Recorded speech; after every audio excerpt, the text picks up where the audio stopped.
책 읽는 자작나무.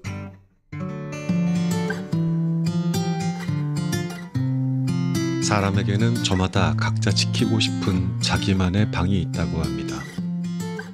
상대의 방에 들어가고 싶다고 해서 방문에 귀를 대고 그가 가르쳐주지 않는 것까지 억지로 알아내려고 애써서는 안 됩니다. 어른의 말하기란 상대방의 방문을 똑똑 두드린 뒤에 들어오세요 라는 허락을 받았을 때 비로소 문을 천천히 밀고 들어가는 것과 같습니다. 물감을 오래 두면 굳는 것처럼 단어도 쓰지 않으면 언젠가 우리 안에서 굳어버린다는 거 알고 계십니까? 국어, 누구나 배웠고 누구나 매일 쓰는 말. 하지만 정작 잘 쓴다라고 말할 수 있는 사람은 얼마나 될까요? 오늘 소개할 책 어른의 국어력은 묻습니다. 여러분은 지금 어른답게 읽고 말하고 쓰고 있습니까? 언뜻 보면 무심한 질문처럼 들리는데요. 곰곰이 생각해보면 꽤나 날카롭습니다. 말과 글을 다루는 방식이 곧 우리의 사고와 태도를 드러내기 때문이죠. 읽었는데도 하나도 남지 않은 독서, 써도 닿지 않는 문장, 말해도 통하지 않는 대화. 그 반복 속에서 우리는 때때로 자기 안에 갇히기도 하잖아요. 이 책은 단순히 문해력을 높이자는 책은 아닙니다. 김범준 작가가 우리에게 건네는 메시지는 분명했습니다. 국어력이라는 것은 단지 시험을 위한 기술이 아니라 삶 전체의 품격을 결정짓는 가장 근본적인 힘이라고요. 국어력은 단어 하나를 고를 때 망설이는 시간, 사전을 뒤적이다가 마음에 쏙 드는 표현 하나를 발견했을 때의 기쁨. 어느 날 누군가 우와, 그 말 참 좋네요 라고 해줬던 따뜻한 기억 속에 살아있습니다.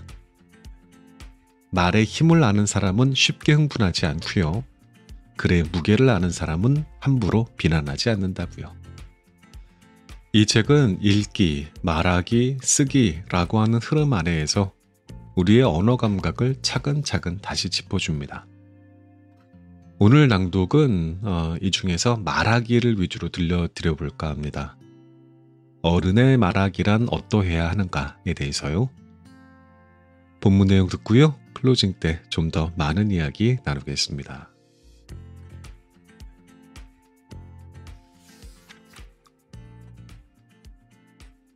당신의 선의가 누군가에게는 최선이 아닐 수 있음을. 모멸감이라는 단어, 그 느낌만으로도 불쾌해집니다. 말과 소리에도 느낌이 있나 봅니다.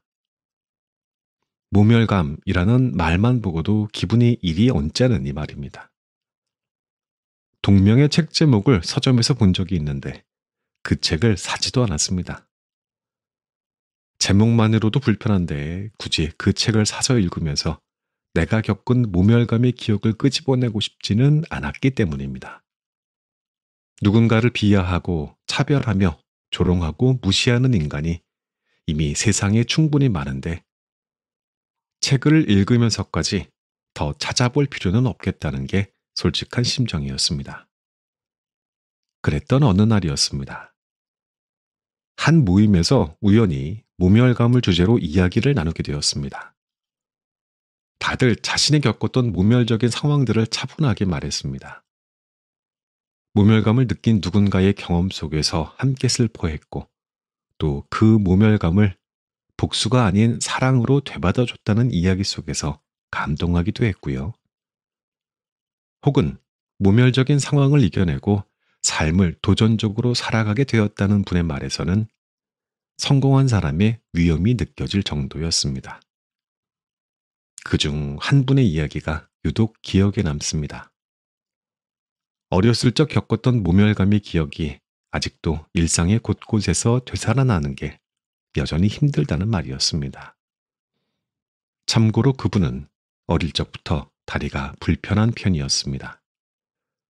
어린 시절부터 한쪽 다리를 사용하기 어려웠고 성인이 된 이후에도 목발이 필요한 분이었습니다. 그분이 겪었다는 모멸감을 느끼게 한 상황은 이러했습니다. 초등학교 3학년 때였어요. 더운 날이었죠. 지하철 계단을 올라가고 있었습니다. 물론 목발을 이용하면서요.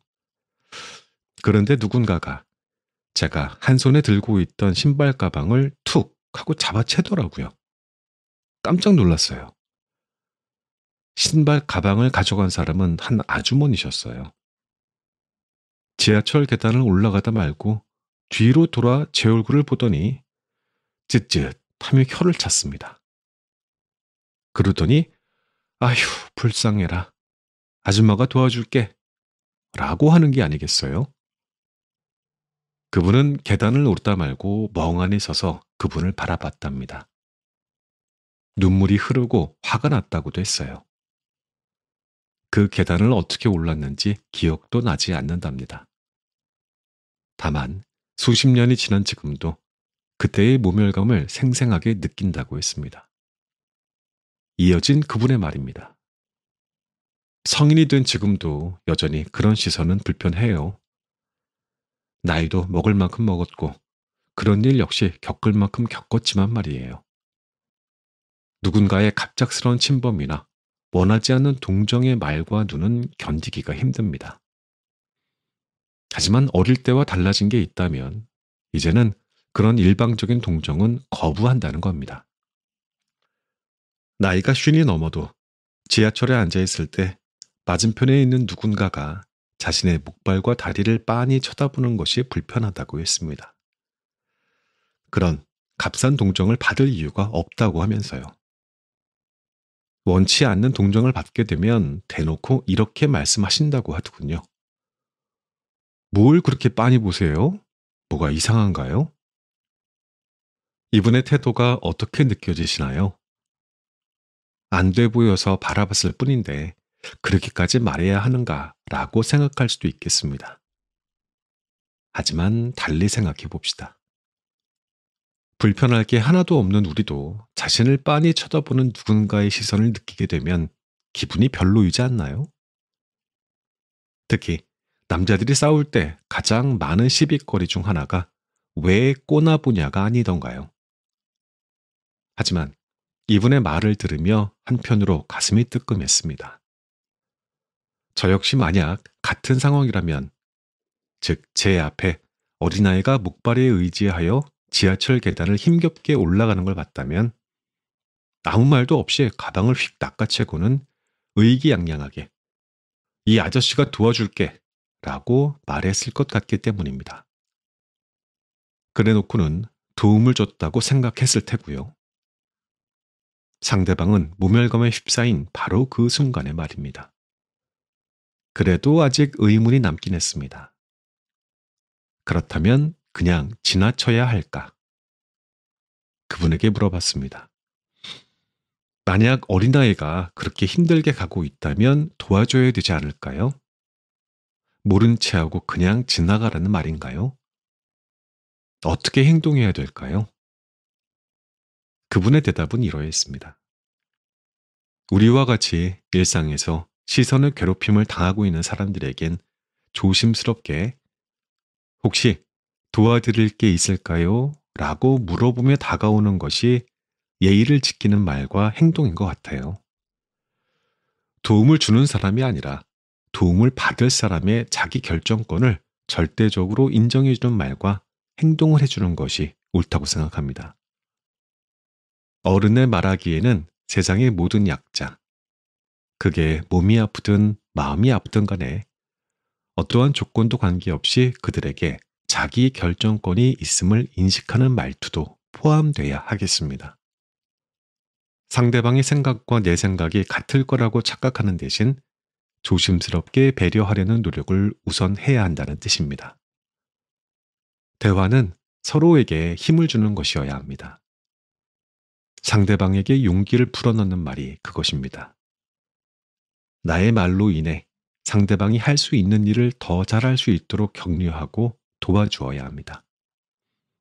언젠가 이런 광경을 보게 됐습니다. 평일 오후 용산역에서 탑승한 지하철 1호선 구로행 하행선에서 있던 일입니다. 용산에서 구로까지는 얼마 안 되는 거리였습니다. 한가로운 시간대였기 때문에 지하철 좌석도 여유로웠고요. 아마 제가 탑승한 용산역 바로 다음 역인 노량진역이었을 겁니다. 중학생쯤 되어 보이는 남자아이를 데리고 한 엄마가 지하철에 올랐습니다. 제 맞은편에 그들이 자리에 앉더군요. 그리고 들려온 대화입니다. 실제 모습을 상상하면서 대화 지문을 읽어보십시오. 엄마, 무엇인가를 아이에게 신경질적으로 보여주며 이게 뭐니? 아들 고개를 숙인 모습. 엄마, 말해봐. 이게 도대체 뭐냐고. 왜 이렇게 된 거냐고. 대답 안 해? 그래. 엄마가 뭐라고 하는 거 아니잖아. 대화하자는 거잖아. 아들, 고개를 천천히 들며 이게 무슨 대화예요? 이게 무슨 대화예요? 라는 말이 참 서늘하게 느껴집니다. 저는 대화란 무엇인지에 대해서 저 스스로 생각해 봤습니다. 우리의 대화는 도대체 어떤 모습으로 사람과 사람 사이의 모습을 드러내고 있는 걸까요? 언제부터인가 대화의 결과물은 이겨야 하는 그 무엇이 되었습니다. 이겨야 하는 대상이 직장 동료나 학교 친구 등 성과나 성적에 따른 경쟁자 정도로 그치지 않고 더욱 광범위해졌습니다. 심지어 사랑과 애정이 가득해야 할 가족 안에서조차 그렇게 되어버렸습니다. 아내는 남편을 이겨야 하고 남편은 아이들을 이겨야 하며 아이는 엄마를 이겨야 하는 것이죠. 종종 말은 상대방을 짓밟고 이기기 위해 사용되곤 합니다. 그래서 대화가 평화롭지 못합니다.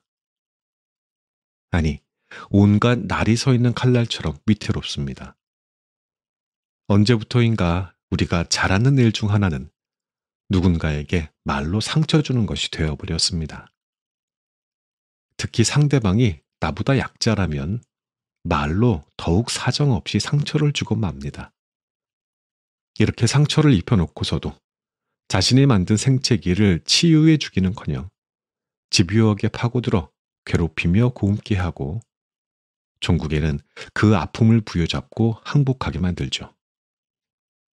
일방적으로 당할 수밖에 없는 사람들은 대화에서 소극적인 자세를 보이며 멀어지려 합니다. 이어폰을 귀에 깊숙이 꽂고 음악을 틀어 부모의 말들로부터 자신을 방어하려는 청소년들의 모습이 그 사례일지도 모르겠습니다. 바깥 세상과 격리된 자신만의 방을 만드는 사운드월이라는 개념이 있던데 어쩌면 이런 의미에서는 정당화될 수 있는지도 모르겠습니다. 그래도 희망은 있습니다. 서로에게 벽을 만드는 대화가 아닌 벽을 허물고 상대방의 마음속으로 잔잔하게 흘러들어가는 대화를 하는 모습들도 간간히 찾아볼 수 있으니 말입니다. 이쯤에서 고백해야겠습니다. 사실 위에서 사례로 든 지하철 맞은편 엄마와 아들은 저렇게 말하지 않았습니다.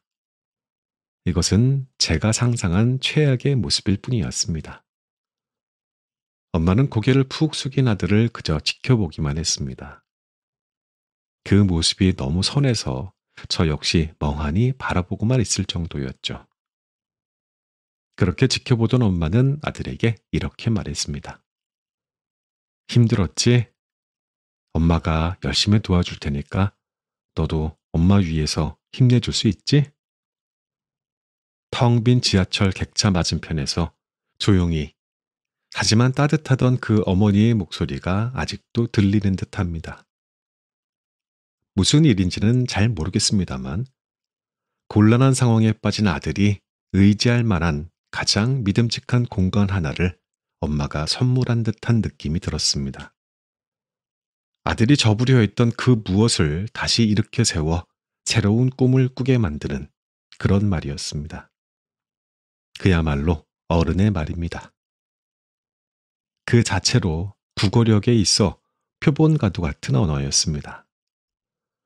그들의 따뜻한 모습을 보며 덜컹거리던 지하철 안에서 불편하게 부유하던 제 마음 역시 편안해졌던 기억이 납니다. 우리의 말들은 지금 어디에, 어떤 모습으로 세상을 향해 있는지 모르겠습니다. 이왕이면 따뜻했으면 좋겠습니다. 사랑하는 사람을 향해서라면 더욱더.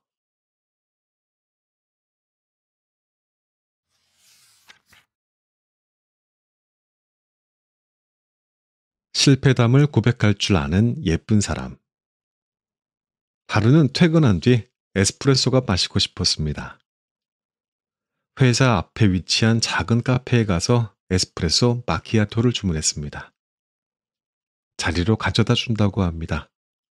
한 5분쯤 지났을까요? 작은 쟁반에 커피를 올려 가져다 주시는 분이 머뭇거리며 말합니다. 죄송해요. 제가 아직 미흡해서 하트 모양이 안 예쁘네요. 우유 거품 위에 그려진 하트가 눈에 들어왔습니다. 살짝 찌그러져 있었지만 그 한마디에 마음이 따뜻해졌습니다. 아닙니다. 너무 좋습니다. 고맙습니다. 집으로 돌아가는 길의 공기가 유난히 상쾌했습니다. 누군가의 말 한마디로 하루 동안 팍팍했던 제 마음이 편해졌습니다. 문득 반성하게 되었습니다. 나의 말은 이렇게 누군가의 마음을 편하게 해주고 있는 걸까 하고 말이지요. 좋은 말은 이처럼 상대방과 거리를 잘 좁혀내는 것이어야 할 겁니다. 다음에 나올 사례는 한 중년 남성에게 듣게 된 이야기입니다. 늘 늦지막히 집에 들어오시는 아버지와 사춘기를 지날 무렵부터 사이가 서먹해졌다. 아버지는 조용하셨지만 엄격하셨고 언젠가부터 내가 가까이 다가가는 것도 아버지가 다가오는 것도 어색했다. 한 번은 고등학교 때 술을 한 잔 걸치고 오신 아버지가 나를 불렀다. 요즘 어떻게 지내느냐? 공부는 잘하고 있느냐? 동생에게 잘해줘라 등의 말들이 지루하게 이어졌다. 자리를 벗어나고 싶은 마음에 퉁명스럽게 답했다. 그러한 태도가 마음에 들지 않았던 아버지가 화를 버럭 내셨다. 어른이 말하는데 어떻게 이렇게 퉁명스러울 수가 있느냐? 평소라면 죄송해요 라고 했겠으나 그때는 왠지 화가 났다. 기말 시험을 준비 중인 저를 왜 갑자기 불러내서 술주정을 부리시나요? 그동안 얼마나 대화를 했다고 갑자기 왜 이러시는 거예요? 놀라서 나를 쳐다보던 아버지의 눈이 기억난다. 죄송스러웠지만 나는 쉽게 분노를 막아낼 수 없었다. 아버지는 풀 죽은 목소리로 말씀하셨다. 그래, 가봐라. 나는 방에 들어와 문을 쾅 하고 닫았다. 그리고 며칠이 지났다. 학교에서 자율학습을 마치고 늦게 집으로 들어왔다. 방에 들어와서 아침에 채 정리하지 못하고 나간 책상 위에 책을 치우려는데 작은 종이 하나가 보였다. 쪽지를 펴보니 오랜만에 보는 아버지의 글씨였다. 엊그제 아빠가 잘못했다. 너의 상황을 몰랐어. 오늘 시험은 잘 봤는지 모르겠다. 그때 그렇게 말해줘서 고마웠다. 아빠는 너의 말로 조금 변할 수 있었어. 변하지 못한 게 아니라 변하지 않고 있었던 아빠를 되돌아보며 반성했다. 이제 더는 타인 같은 아빠가 되지 않도록 노력하마. 아주 오랜만에 아버지가 가깝게 느껴졌다. 그건 분명 편지와 함께 끼워져 있던 몇만 원의 돈 때문만은 아니었던 것 같다. 어른의 말하기답습니다. 자신의 부족함을 담담하게 말할 수 있는 아버지를 느낀 아들의 마음은 뿌듯했다고 합니다. 자녀의 이야기에 귀 기울이는 사람과 자기 말만 하는 사람 중에서 누구를 곁에 두고 싶으신지요? 전자를 택하는 사람은 없을 겁니다. 대화란 오만한 자기 주장이 아닙니다. 상대방의 연약함을 인정하고 그 연약함에서 나오는 말 한마디에도 귀를 기울이는 것입니다. 물론 자녀도 노력해야 합니다. 부모의 마음을 읽어내는 아이와 자기가 듣고 싶지 않은 것을 거부하는 아이 중에서 어느 것을 선택하느냐에 따라 부모와의 거리를 좁힐 수도 혹은 멀어지게도 할 수 있습니다. 이렇게 본다면 어른의 말하기란 어떤 말을 할 것인지에 대한 선택 그 자체가 아닐까 싶습니다. 언젠가 강연을 하는 도중 이러한 질문을 받은 적이 있습니다. 저는 이제 회사에서 나름대로 자기 역할을 할 줄 아는 입사 5년차 대리입니다. 내일 제 밑으로 신입사원이 출근할 예정입니다. 점심시간 때 신입사원과 처음으로 자리를 하게 될 것 같은데요. 요즘에는 윗사람보다 아랫사람과 대화하는 것이 더 어렵다는 말들이 많지 않습니까? 어떻게 대화를 이끌어가야 새로 만날 후배에게 좋은 이미지를 심어줄 수 있을까요? 그리고 어떻게 말해야 낯선 환경에 당황해야 할 그 친구와의 거리를 좁힐 수 있을까요? 더불어 저를 바라보고 있을 팀장님에게도 리더십 있고 호감 가는 구성원으로 보이고 싶은 마음도 있습니다. 저는 질문하신 분께 제 의견이라는 것을 전제로 해서 이렇게 말씀드렸습니다. 축하합니다. 처음으로 마주하게 된 자리, 해주고 싶은 말이 많아도 너무 많을 겁니다. 충고도 해주고 싶고 격려도 하고 싶고 때로는 따끔한 질책도 하고 싶을 테죠. 그런데 잠시 여유를 두는 건 어떨까요? 무슨 말을 하려고 애쓰지 마십시오. 내일 하루만이라도 상대방인 신입사원의 입에서 어떤 말이 나오는지 잘 들어보고 신중하게 답을 해주면 어떨까요? 말을 하지 않으면 하지 않는 대로 존중해 주시고 하면 하는 대로 귀 기울여 듣는 태도를 보여주세요. 만약에 꼭 무슨 말인가 해주고 싶다면 질문하신 분께서 그동안 회사에서 겪었던 실패담을 아낌없이 말하는 것으로 시작하십시오. 선배의 진솔한 실패담과 또 그것을 극복해낸 이야기만큼 신입사원의 마음을 풀어주고 거리를 가깝게 해주는 소재도 없으니까요. 그러니까 밥 잘 사주는 예쁜 누나보다 실패담 잘 말해주는 예쁜 선배가 되라는 이야기입니다. 성공담보다 실패를 담담하게 얘기할 수 있을 때 상대의 공감을 얻을 확률이 높아집니다. 은퇴 후 인기가 더 좋은 것 같은 박찬호 선수의 사례도 비슷합니다. 메이저리그 통산 124승이라는 기록을 가진 그는 지금 여러 강연장과 TV 프로그램에서 활약 중입니다. 그 인기의 비결은 무엇일까요? 박찬호 선수는 다음과 같이 말했습니다. 강연할 때 저는 제가 언제 부진했는지, 그때 어떻게 이겨냈는지를 주로 말씀드립니다. 10승을 올리고 탈삼진을 몇 개 잡고 이런 이야기보다는 저의 실패담에 청중이 더 잘 집중하시더라고요. 그래서 저는 이제 선수 시절에 저를 괴롭혔던 것들에 감사하게 생각합니다. 그것들이 사람들의 에너지를 북돋우고 위로와 용기를 줄 수 있는 사례가 되었으니까요. 성공담보다 실패담에 집중하여 사람들과 소통하는 방법을 잘 알고 있던 박찬호. 정말이지 엄지를 척 하고 세워 보이고 싶습니다. 그는 멋진 말하기 비결을 스스로 체득한 사람입니다. 맞는 말입니다. 박찬호 선수가 성공 사례들을 나열하며 잘난 척을 한다면 과연 대중이 그의 말에 귀를 기울일까요? 반대로 실패를 덤덤하게 말할 줄 알기에 사람들은 더욱 박찬호의 말에 집중하는 겁니다. 실패를 말하는 건 일종의 칭찬받을 만한 솔선수범입니다. 잘난 척을 말하는 건 짜증나는 오지랖일 테고요. 전자인 솔선수범은 자신의 실패를 겸허하게 인정하고 반성하는 태도에서 후자인 오지랖은 묻지도 않는데 가르치려 드는 태도에서 시작됩니다. 오지랖이라는 단어를 말하니 한 가지 생각나는 게 있습니다. 어른의 말하기는 이와 같습니다.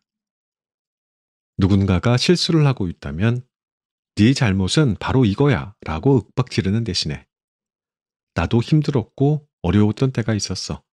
그래서 실패했었고 라고 시작하는 공감의 말을 할 줄 알아야 합니다. 누군가에게 기분 좋은 사람으로 기억되는 법, 그리고 그것을 토대로 아름다운 관계로 이어가는 노하우는 실패담을 이야기할 줄 아는 태도에서 비롯됩니다.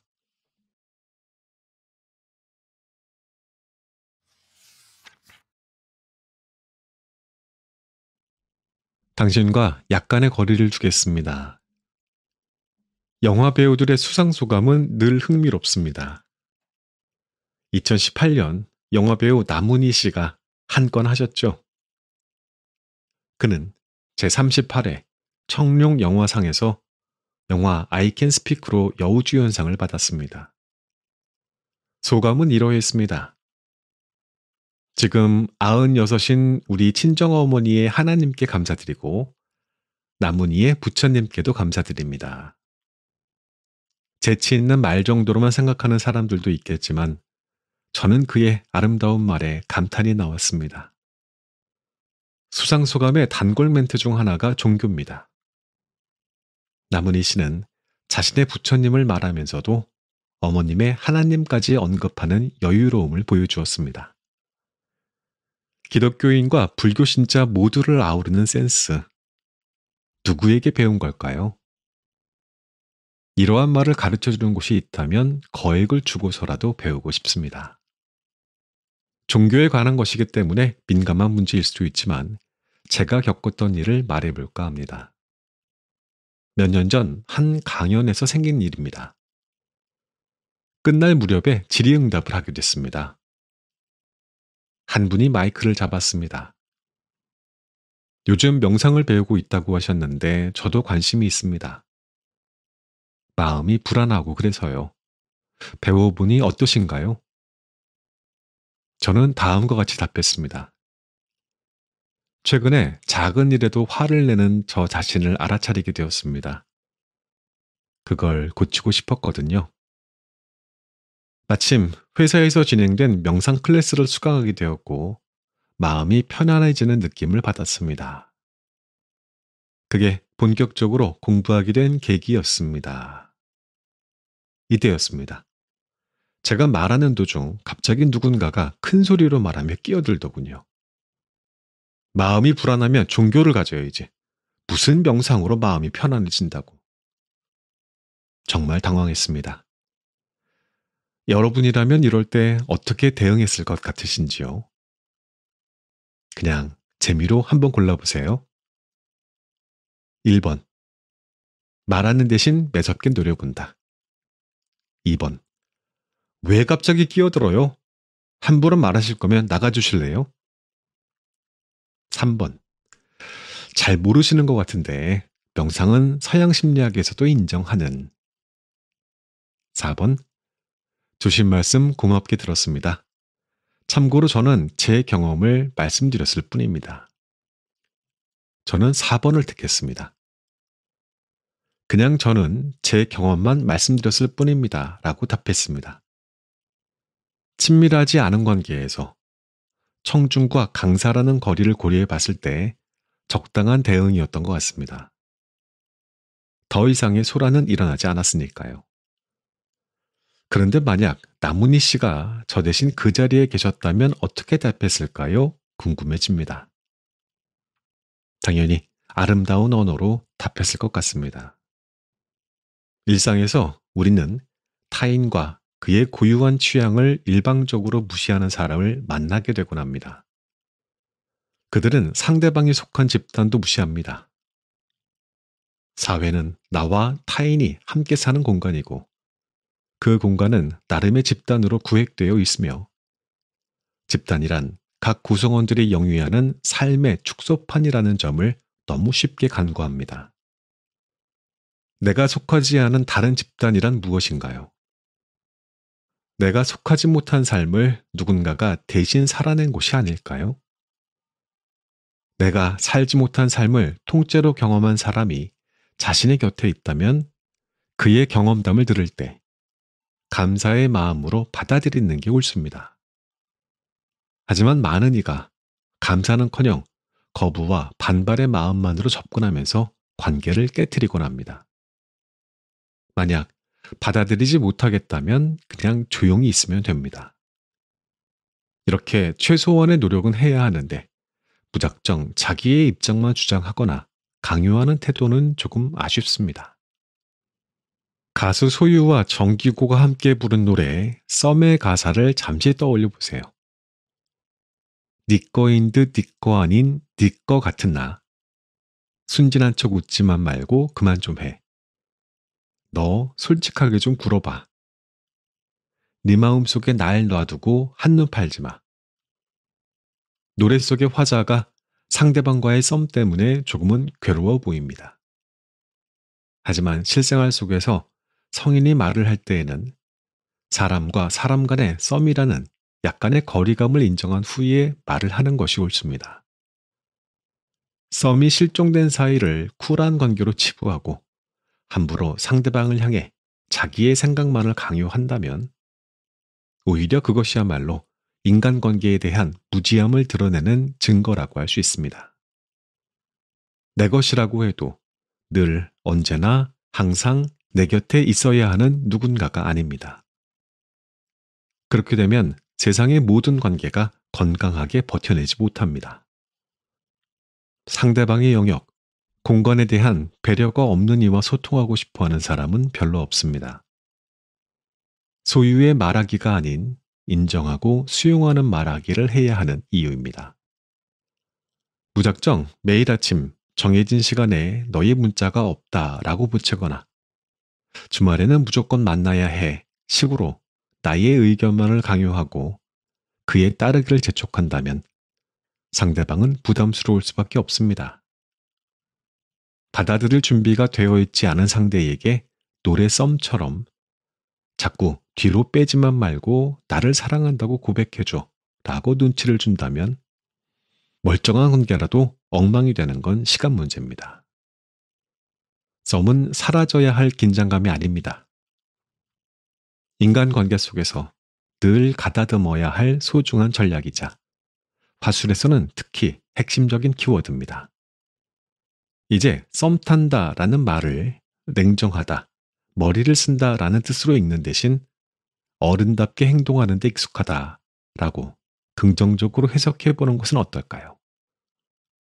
말투에 고민이 많은 당신이라면 썸의 미학에 관심을 두기를 바랍니다.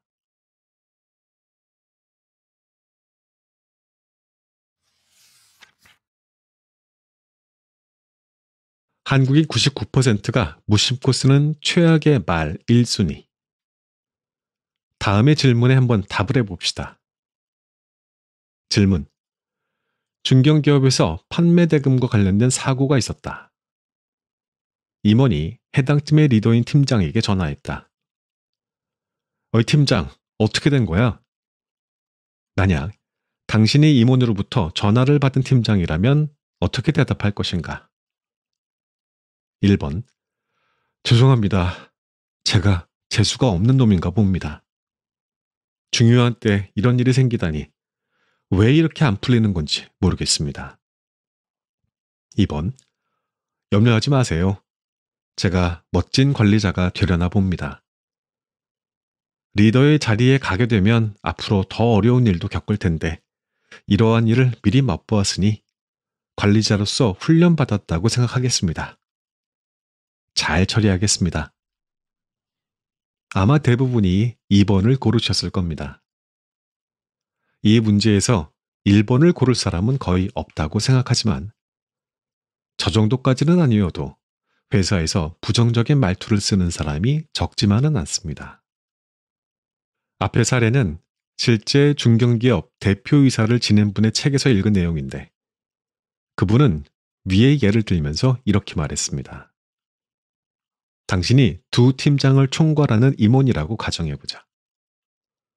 멋진 관리자가 되려고 훈련받은 사람과 재수 없는 놈 둘 중에 누구를 미래의 리더로 삼을 것인가? 고백 하나 하겠습니다. 직장에서 재수 없는 놈을 자처하는 말을 자주 하던 사람이 바로 저였습니다. 문제가 생기면 재수 탓으로 돌려버렸습니다. 영업사원으로 근무하면서 목표를 달성하지 못하면 온갖 변명을 붙이기 바빴습니다. 사람들은 춤추고 싶지 않으면 땅이 젖었다고 말한다 라고 하던데 저 역시 다른 것을 탓하는데 익숙했습니다. 시장 환경이 나빠지고 경쟁사의 저가 공세가 강하여 매출 목표를 달성하지 못했습니다. 원래 영업은 복불복 아닌가요? 올해는 제가 재수가 없어서 실적이 엉망인 겁니다. 면피 욕구에서 벗어나지 못한 옹졸한 표현을 하는 데에도 주저함도 부끄러움도 없었습니다. 활을 쏘는 궁수는 활이 관역 한복판에 맞지 않으면 자신을 탓한다고 하던데 저는 관역을 탓했던 것입니다. 물론 그러한 말투 습관을 알게 된 뒤로는 회사에서 최대한 긍정적인 언어로 말하려고 노력하고 있습니다. 자영업을 하든 회사를 다니든 간에 세상은 우리의 변명을 너무나도 잘 알고 있습니다. 그러므로 변명에 몰두하는 말하기보다 문제가 있으면 그것을 받아들이되 문제를 미래에 어떻게 개선할 것인가에 대해 긍정적으로 표현하는 게 정답입니다. 이제 아마추어처럼 느껴지는 변명은 접어두고 이렇게 말해보십시오. 반드시 성과를 내보겠습니다. 그 전략은 시장에서 반드시 통합니다. 누적된 데이터가 증명합니다. 혹시 이러한 말이 정 어렵다면 제가 해보겠습니다 라든지 일단 해보는 게 어떨까요? 라고 긍정적인 방향으로 말하는 것도 괜찮습니다. 반대로 삼가해야 할 말의 목록까지 기억해두면 더 좋습니다. 에이, 그거 안 돼요. 그게 될까요? 해보지 않아서 모르겠습니다. 실패하면 큰 리스크가 따를 텐데요. 제가 하기에는 어려울 것 같습니다. 글쎄요, 잘 될지는 해봐야 알죠. 참고로 이러한 부정적인 말들은 예상외로 책임감 있는 분들의 입에서 더 자주 나오기도 합니다. 일종의 신중함이자 겸손으로 작용한 것이죠. 하지만 이러한 신중함도 말하기 습관으로 굳어지면 위험합니다. 굳이 자신의 가치를 부정적인 언어로 깎아내릴 이유는 전혀 없습니다.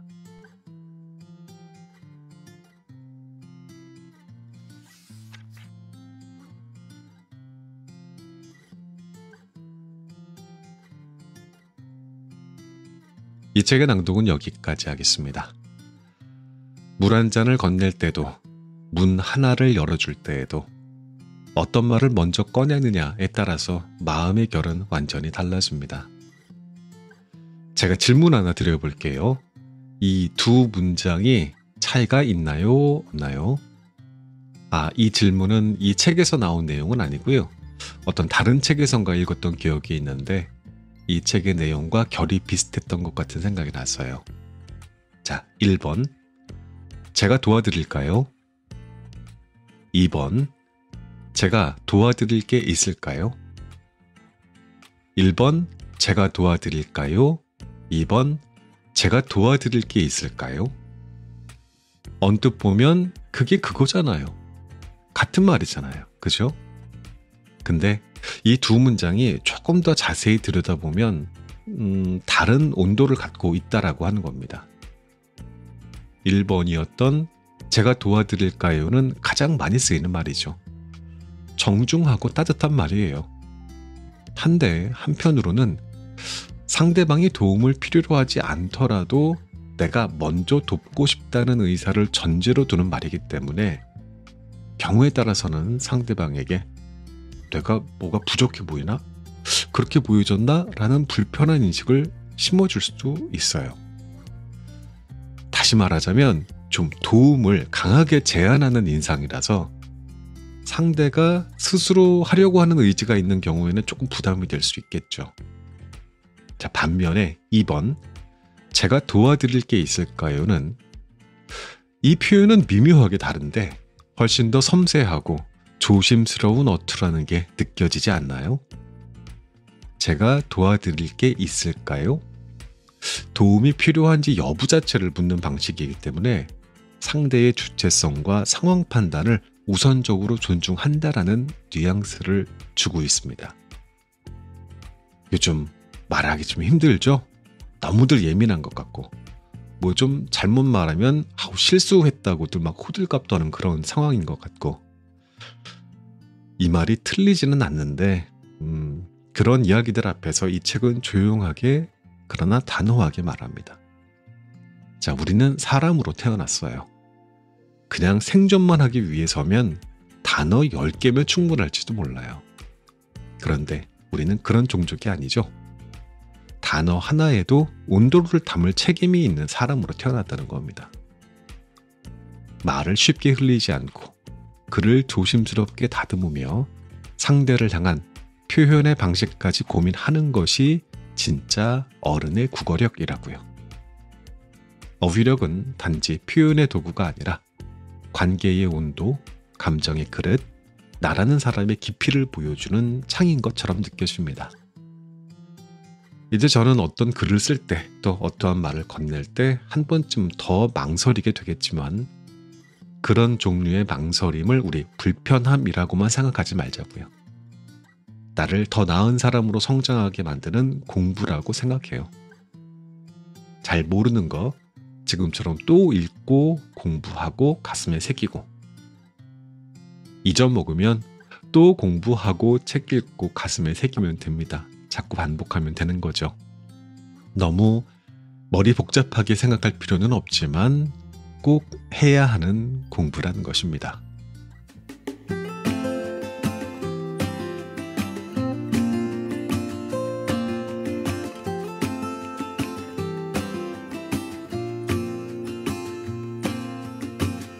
I never felt tomorrow closing in this fast. Oh, I guess time's in a rush.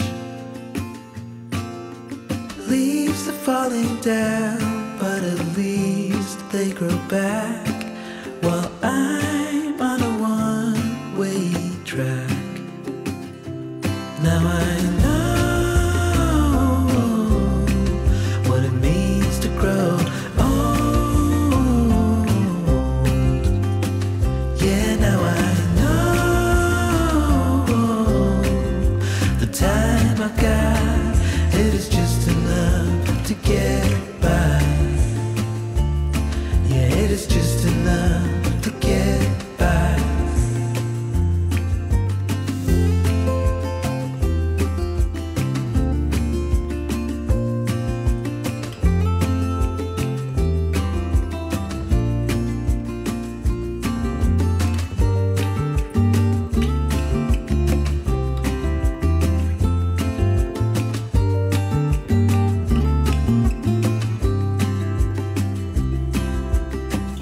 Sometimes I understand I'm making all the wrong demands in life. It never pays in